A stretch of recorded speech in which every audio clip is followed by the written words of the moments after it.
I wouldn't drink that, the voice whispered. I froze, just halfway back into the banquet hall, my hand inches from the glass of pink champagne waiting at my seat. Before we begin, drop a comment and tell us where are you from and from which city you're watching our videos? And after watching the whole video, don't forget to tell us what would you do in this situation? Be honest, tell me in the comments below. We read every comment. Let's begin. It had only taken me 2 minutes to step out for air. 2 minutes away from the suffocating smiles and glinting stares at my cousin Jillian's graduation party. And in that tiny sliver of quiet, a girl I didn't recognize, brunette, petite, shaking in cheap heels, had found me near the hallway and mumbled those chilling words. Your uncle told them to humiliate you tonight. She didn't wait for a reaction. She looked like she regretted even saying it and practically vanished down the corridor. I didn't chase her. I didn't need to. Because deep down, I already knew. I walked back into the gold-trimmed ballroom with my head held high. My Aunt Lydia, Jillian's mom, was laughing too loudly at the main table. Uncle Darren was leaned back smugly, swirling his drink. And at the center, my perfect cousin sat in a gown that screamed money and effort, giving me a sideways look like I didn't belong. Which I didn't. That's how they made sure I always felt. I sat back down and smiled sweetly, lifted the drink in front of me, then tilted my wrist ever so slightly and set it right in front of Lydia instead. She barely noticed, too busy trying to impress the table with her rehearsed compliments and artificial tears. 15 minutes later, her scream shattered the hall like a wine glass against concrete. Lydia clawed at her chest. Her eyes were red, her mouth twisted in horror. A few guests rushed over while others backed away from the chaos. I can't breathe, she gasped. Something's wrong. What was in that? Darren stood up, so fast his chair toppled. Lydia? What the hell? But she couldn't even respond. Her head swiveled wildly, eyes bloodshot, face drenched in sweat. And suddenly, the entire table went silent. Because that's when Jillian, the golden child, looked straight at me and said what everyone was thinking. What did you do? I blinked. Calm. Steady. Nothing, I said. I was gone, remember? That's what made it worse. They all knew I had stepped out. Cameras had caught it. Waiters had seen it. I had no physical connection to the drink. It was already there waiting when I returned. But the truth? The truth was deeper. Older. Dirtier. And it didn't start at this party. It started a year ago. The night I walked into my uncle's office and heard him say, "She's not even real family. We're just keeping her around for guilt." But I stayed silent. I waited. I let them dig their own holes. And, tonight, I brought a shovel. It's funny how people never notice what you carry when they already assume you're invisible. The staff saw me as a quiet background. Guests thought I was just the weird cousin. Lydia never looked twice unless she wanted to borrow something. Even my own parents, well, let's just say they stopped backing me the moment I refused to follow the family script. But they didn't know I had a friend working catering tonight. They didn't know that friend had tipped me off, whispered what they heard from the kitchen. They're going to dump a mistake on you during the speeches. Something about forged college papers? A fake scandal. Darren wants to make it public. In front of everyone. That's why I had to act first. And it wasn't poison. Please. I wouldn't stoop that low. But that glass Lydia drank from? It had something else. Something humiliating. A little capsaicin. A little food dye. A little stimulant in just the right dose. Enough to spike her pulse, turn her skin a bright, rashy red, and send her mind spinning just long enough for the chaos to land. Not enough to kill. Just enough to expose. And when the paramedics arrived and asked what happened, and someone casually mentioned the glass of champagne, it got tested. And the test. Well, they wouldn't like where that trail led. Because that champagne had been custom ordered by Darren himself. Bottled, tagged, and delivered for special guests. With one bottle swapped. And when they realized Lydia drank her husband's glass, well, questions would get asked. And that was just the beginning. Because what I had wasn't just a revenge plan. It was a record. A trail. Proof. Emails. Recordings. Bank statements. a backup hard drive hidden in my purse. Tonight wasn't just a party. It was my courtroom. And I wasn't leaving until every single lie burned under the spotlight. The medics wheeled Lydia out as everyone whispered. The room's glitter dulled. The champagne stopped flowing. And the heat shifted. I felt it crawling across the backs of necks, tightening shoulders. All eyes darted, some toward me, some away. Darren paced by the head table, rubbing his face like he was buying time. Jillian stood frozen, clutching her phone, waiting for someone to tell her how to react. No one noticed me slip my phone from my bag and send the message I'd written 2 days ago. Just one line. Begin. I set it down again, calmly picked up a dinner roll, and tore off a piece. Exactly 70 seconds later, Uncle Darren's phone buzzed on the table. He glanced down. His expression shifted. First confusion, then tightness in his jaw. A moment later, so did Jillian's. Then her boyfriend's. Then 2 of Darren's business associates. It was the link. An anonymous email with an attachment. A 30-second voice clip. Crisp and clear.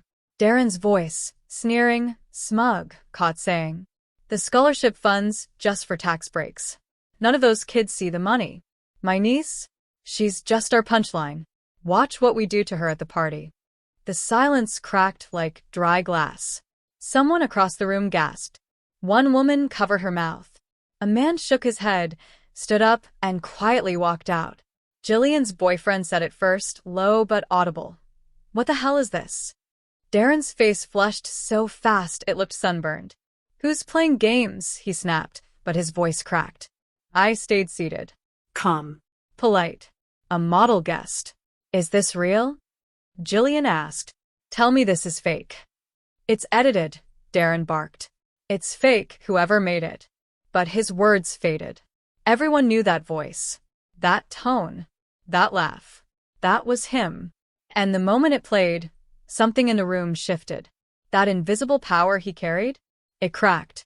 I stood slowly and pushed my chair in. "I think I'll get some air." "Sit down." Darren snapped. "You think this is funny? You did this, didn't you?" I paused, turned halfway, met his eyes. "Funny? No. I don't think any of this is funny. I think it's been coming for a long time." A flash of panic flickered behind his eyes. Because he didn't know what else I had. But he would. Soon. Because that wasn't the only message I'd sent. 3 more were scheduled, every 10 minutes. All different pieces. All irrefutable. This wasn't about public embarrassment. This was dismantling. Brick by brick. And the best part? I hadn't lied once. 10 minutes later, right on cue, the second recording dropped. This time, it wasn't just his voice. It was his face. A video from inside his office, clear as day. Darren sitting with a man from his finance team, casually flipping through documents labeled Charity Distribution Plan. But they were blank, except for fake signatures and doctored bank stamps. "Just scan and shred them," Darren had said on camera. "No one checks these. We say it's going to scholarships. It's actually funneling into Safe Bay Holdings. That's my wife's shell account. Tax-free, baby." Jillian's boyfriend dropped his glass. It shattered against the carpet. "Jesus, Darren," someone muttered behind me. I didn't look back. I stayed near the dessert table, nibbling a macaron like none of this involved me. Like I wasn't the one who'd organized the timer-triggered release to hit every guest's inbox simultaneously. The lawyer from Darren's firm stormed out of the room, phone to ear, red-faced. A few cousins began whispering frantically, checking their screens. My aunt wasn't back yet. She wouldn't be for a while. Doctors were still trying to figure out what caused her reaction. But if they ran blood work, they'd find nothing dangerous. Just a strange cocktail of heat and adrenaline. And that would push them to investigate the glass. Which, fun fact, had his fingerprints all over it. "Turn that off," Darren suddenly shouted, grabbing at Jillian's phone. She yanked it away. "Are you serious right now? You stole from a charity. You told me it was all real." He grabbed her wrist. Too hard. Too fast. And that's when I stepped in. Slowly. "Don't," I said softly. He spun. "You. This is all you." You planted that recording, those files, this hole. You made those recordings, Darren, I said calmly. All I did was keep them safe. Jillian's mouth parted. Her shoulders dropped. She looked at her father like she didn't recognize him. You did this, she whispered. To your own niece? I turned to her. You were part of it, Jill. You laughed when they lied about my college application. You told people I faked my internship. You sent screenshots to your friends, remember? She turned pale. I didn't know they'd go this far. No, I said. You just helped them start the fire. Darren lunged toward me, but 3 of his friends stepped between us. Don't touch her, one of them said. Don't make this worse. Because by now they all knew this wasn't just a public takedown. This was about everything they'd buried. And I was done being the dirt they buried it under. The 3rd message dropped at 8:42 p.m. This one didn't hit inboxes. It hit the venue's projector. Because I had planned ahead. The event planner, Melissa, owed me a favor. I'd helped her get her brother out of a nasty legal mess last year by connecting her with my friend, a junior attorney. Tonight, she returned the favor by plugging in a USB stick I gave her 2 hours before the event started. The lights dimmed. The screen behind the stage flickered. And then boom. Footage. Documents. Emails. Audio. Darren caught on a call with an investor, laughing about how he inflated his daughter's academic records to get her into an Ivy League school. Photos of altered transcripts. Emails between him and a consultant who specialized in falsifying volunteer hours. You think she got into Halstead on her own? Darren's voice rang out. Please. I bought her spot the same way I bought off the dean last year. Jillian stood frozen. The room stared at her. She looked like the floor had disappeared beneath her heels. You told me I earned it, she whispered to him, her voice barely audible. He tried to grab the mic off the stage, tried to shout over the audio, but it was too late. The guests had already seen too much. Some people stood up and left. Others were filming. And I stood at the corner of the room and finally smiled. Not a cruel smile. A tired one. A satisfied one. Because I wasn't doing this just to hurt them. I was doing it to end them. They spent years humiliating me, cutting my name from invites, calling me a charity case behind my back, telling the family I was ungrateful, unstable, unnecessary. But I had earned every single opportunity they tried to erase. And tonight, I wasn't just reclaiming space. I was erasing them. When the screen went black, there was silence. Thick. Tangible. And then, clapping. From the back. Slow, deliberate clapping. It was my mother's old friend, Lorraine. I always knew there was more to you, she said softly. And just like that, people started to move. They approached me instead of avoiding me. Asked questions. Offered support. But the best part? Someone tapped me on the shoulder and handed me a card. A man in a sharp navy suit, barely 35. I'm from Halstead's disciplinary board, he said. This changes things. Jillian gasped behind me. Darren staggered back into a chair. I didn't say a word. I just held the card, nodded once, and walked away. I didn't leave the venue right away. I went back to my table, sat down like nothing had happened, and watched my uncle's empire start to bleed from the inside. The whispers turned into phone calls. The phone calls into arguments. Jillian had run to the restroom, sobbing. Darren sat collapsed in his chair, face pale and frozen, eyes locked on his untouched glass like he could still rewrite the night if he concentrated hard enough. But the damage wasn't just reputational, because the 4th message had just gone out. The last one. The one he never saw coming. It wasn't about charity fraud, or nepotism, or public humiliation. It was about me. And my mother. A truth they buried 17 years ago. See, Darren wasn't just my uncle. He was my biological father. And Lydia? She'd known the entire time. My mother, his younger, brilliant assistant at the time, had been pressured into silence. Paid off. Told to disappear. But she didn't take the money. She raised me. She never told me the truth because she thought I deserved better than knowing I was a mistake they tried to erase. But last year, after my mom passed, I found the letters. The court files. The paternity test she'd never submitted. The non-disclosure Lydia had signed, agreeing to keep the truth hidden to protect Darren's family image. I had it all. And tonight, I let it speak. The video was just a photo slideshow. A young woman, my mom, holding me in her arms. Darren's car parked in the background. A letter, handwritten, begging him to do the right thing. A scanned draft of the paternity test. And finally, a statement from a lawyer confirming that no financial assistance was ever received. No contact ever made. When the projector flicked off for the last time, the room was silent. A thick, choking kind of silence. Then someone spoke. Jillian. She had come back. Her mascara was streaked down her cheeks, and her voice cracked. "That's not true," she whispered. He said it was a lie. He told me. He told everyone it was a lie. I looked her in the eye for the first time that night. He lied to everyone, but not anymore. She stepped back, like the air had punched her. "So you're what? My sister?" I nodded once. Half. Darren looked like he'd aged 10 years in 10 minutes.